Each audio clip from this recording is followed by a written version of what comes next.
At this point, the original greenhouse was built. It was much smaller than this structure. It would actually have fit inside this structure, I think. But it was very limited in size. So my mother and father decided in the early 1920s to enlarge it. And they did by building this brick wall around it. And then on top of the brick wall, they had a superstructure of windows and open roof, all with glass. You can still see the iron pieces sticking up around the wall, which anchored that wooden structure onto the wall space. And it was a very nice greenhouse, but a very cold winter came along, and they were so afraid the freezes would destroy all the plants inside, they put a kerosene stove in to keep things above freezing. They didn't know that the man who sold the kerosene had watered it, and somehow the kerosene exploded and caught fire. They had several bales of peat moss in here. When peat starts burning, it never knows when to quit. So we had quite a fancy fire on hand. When that was taken away, all the superstructure that was burned, they decided not to replace the greenhouse, but turn it into an arbor, such as you see here.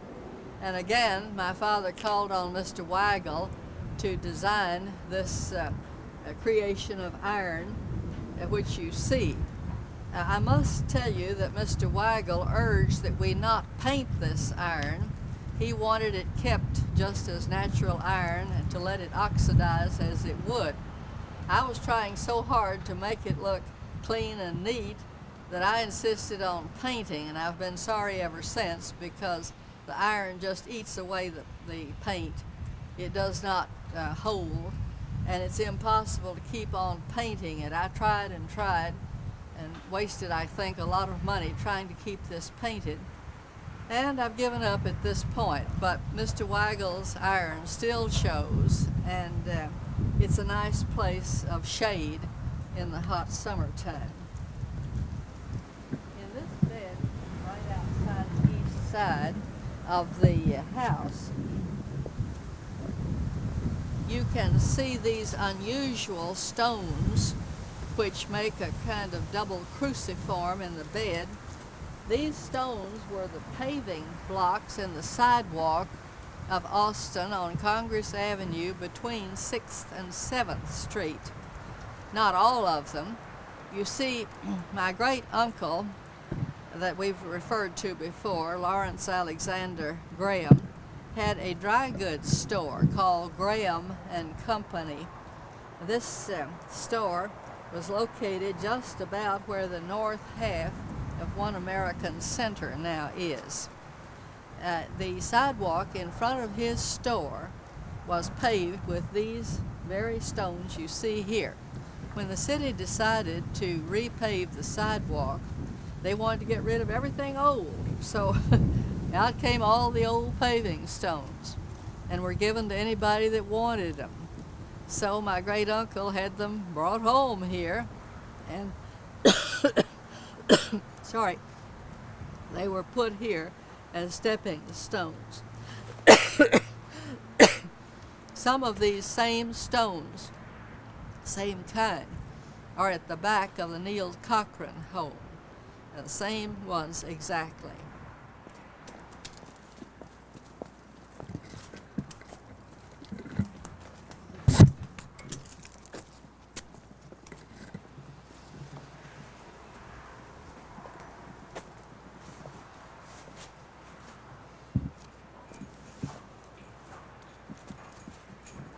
Here you see the superstructure of the cistern, and here the pipes coming down from the roof, which bring the water to this box, which contains charcoal.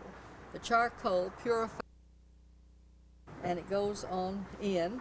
We had other purifying measures as well, but the rainwater in those days was mostly pure. It was not contaminated the way it may sometimes be today. The cistern itself is as large as a regular room underneath the place we are standing. And every year in the early fall we had to put down ladders. We took away all of this superstructure, put down ladders, first pumped out the water and then sent men down with great brushes to clean the cistern. And then we'd get ready for the first rains in the fall and filled it, kept it full, and used the water from it. There on the back porch you see one of the buckets hanging where we kept the water always available for drinking and other purposes too. We did not have the free-flowing water then that we have now. This cistern actually helped even as late as in the 1940s, when there was a terrific flood on the Colorado River, which cut off the water supply here in this part of town. And people from this area came here to get water from this cistern, even as they went to the wells on the Capitol grounds.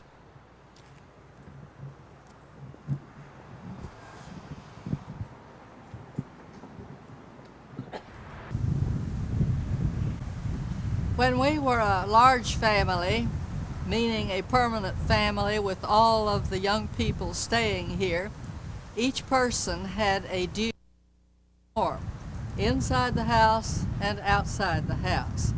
The duties were never burdensome. They were always brief and simple, but with that many people and everybody doing his job, everything was taken care of. So here out in the open, out in the yard, we also had different parts assigned to be done. This place where we're now looking, where the stones are, where the sidewalk stones are, that was my place, and it was planted mostly then in violets, and my job was to keep the violets picked all the time so they would keep blooming. And I think that's the reason I have stiff knees today, because I sat on my heels so long picking violets. Down there under the great live oak tree was the area my aunt took care of, my mother's oldest sister, Amelia Williams, who lived with us from 1925 until her death in '58. She had all of the space from the large live oak tree down to that hedge of nandinas, which shows bright green in the distance. She had beautiful flowers there. Under the tree she had honeycomb rock arranged in the shape of a large J, a printed J, the letter J. She did that for my mother, whose first name was Julia, and sister, my aunt, planted that rockery, which it is, in all kinds of bulbs and perennials so that it was constantly blooming. It helped to substantiate the name of the place as Flower Hill.